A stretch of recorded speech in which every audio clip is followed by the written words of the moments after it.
my travels around the world. So I've been to over 20 countries in the world. So I'm just going to tell you a little bit about some of them. I'm going to start in Costa Rica. So 9 years ago, I had the opportunity to work for a charity in Costa Rica. The charity is called Rally International. So I flew to Costa Rica in February in 2011. I flew into San Jose, the capital. And in Costa Rica, they speak Spanish. So I would have said hola or buenos dias for good morning in San Jose. And then I ended up at my field base in a town called Turrialba. Turrialba is in Cartago province in Costa Rica. So this is Turrialba. This was my home for when I was in between doing different things in my different activities in my expedition. So it's in that. As you can see, look, Costa Rica is a very, very green country. It's a very small country. I'm zooming right in here. So it's a very amazing, lovely country, and everyone is so, so nice. The motto in Costa Rica is it's called Pura Vida. Pura Vida. And pura means pure, and vida means life. So pura vida means pure life. And people say pura vida all the time to say thank you, to say hello, just as a motto. So it's just really shows you the real positivity that the people in Costa Rica have for each other and for the world. They love pura vida. I've also been to a neighbor of Costa Rica, Nicaragua.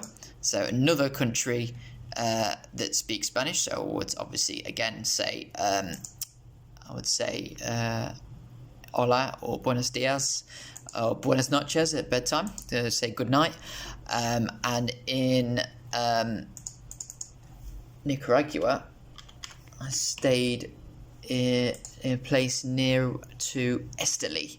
So near Esteli is villages, and in these villages I was helping provide a water system into people's homes, because a lot of people in Nicaragua are quite poor.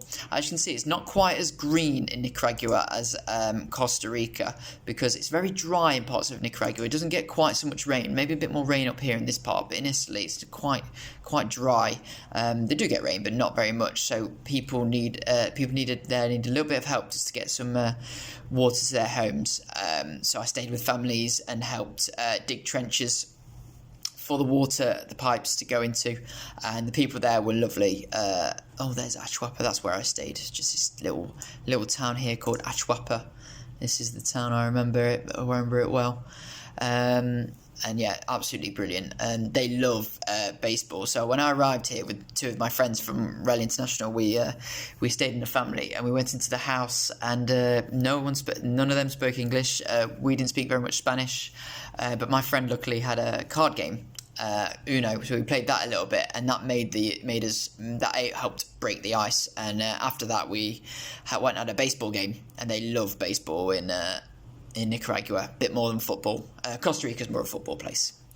Now let's look at somewhere else I've been to. Let's go to where I was travelling to last year and the year before that, Southeast Asia. So this part of the world here. So we're over here in the UK over here. So I flew to Bangkok in Thailand over here. So let's zoom into there. So when I got to Thailand, I learnt hello and a few more words. So if you're hello, you would say Kop Kun Kap, Kop Kun Kap. If you're a boy, if you're a girl, you would say Kop Kun Ka. So it's slightly different for boys. Boys would say Kop Kun Kap. Girls would say Kop Kun Ka. And I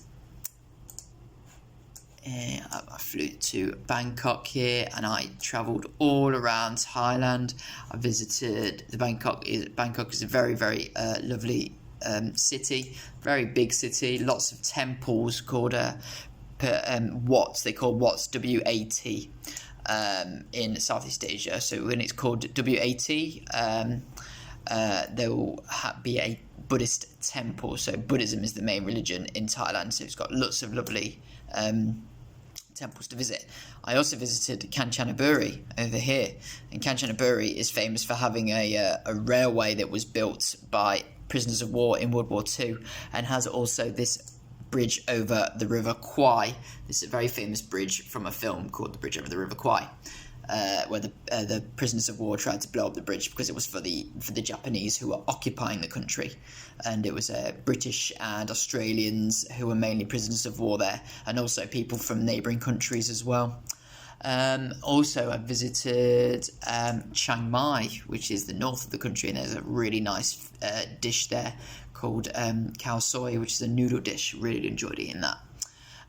Then I went to Myanmar, Burma. Now this country is quite new for tourists because it has a lot of civil war in the past, but luckily it's a lot safer now.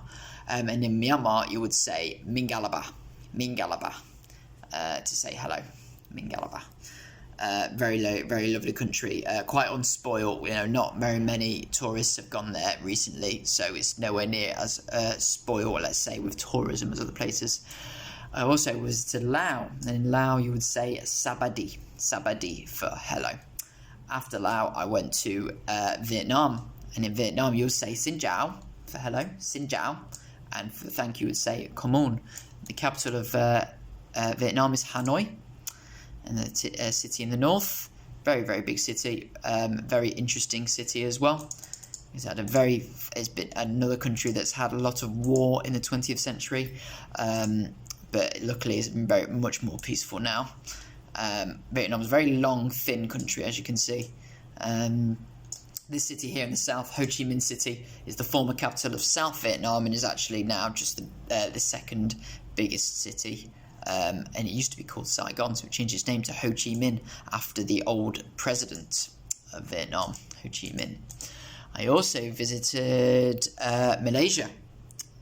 Malaysia actually speaks quite a lot of English, so hello and goodbye English just is quite easy to get around with in Malaysia. Another quite developed country. Kuala Lumpur, lots of massive buildings in Kuala Lumpur, a bit like Bangkok actually. The most famous buildings probably will be the Petronas Towers in Kuala Lumpur. And then also I visited Singapore, which is very famous. It's called a city-state, Singapore. That's it.